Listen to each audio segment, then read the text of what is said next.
भेंट ये रानी अजाब काहे कइलू लेट ये रानी। हरे मम्मी से तू कइले रो भेंट ये रानी अजाब काहे कइलू लेट ये रानी। नैहरे में पहिले होता छठ कहतिया माई करे के बरत बानी यही से जुगड़ रहे में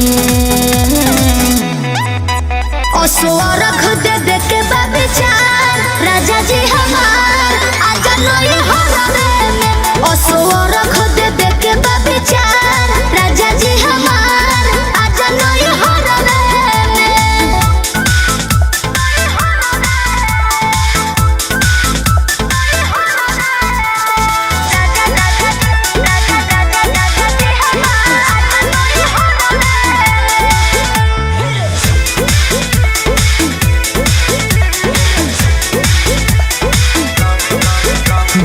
अपना तू ऐसन गइलू हो तू गइलू हो दिवाली नमी में नहीं अइलू हो नहीं अइलू हो।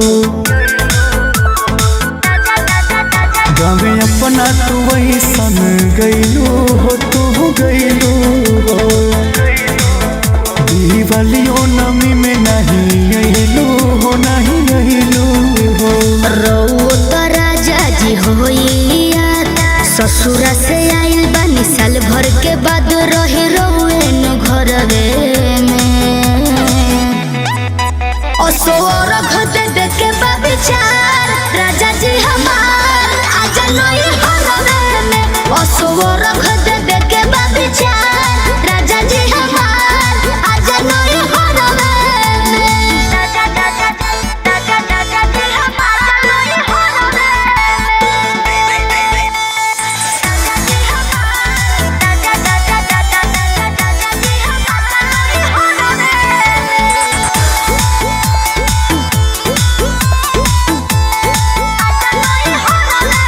कथिक बापू जानिक से बीतैहा हो तू बीतैहा हो बाकी छठ के बिहान चली अइहा हो चली अइहा हो।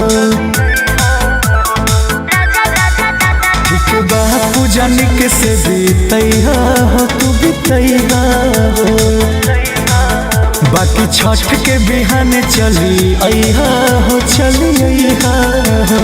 गर्दा अंकुश बात कहनी निमन सबके बलम मिले रौरे नियन खुशी देनी है अरवे में असुरख दे दे के विचार राजा जी हमार आजा नई हरवे में असुरख दे दे के विचार राजा जी हमार आजा नई हरवे में।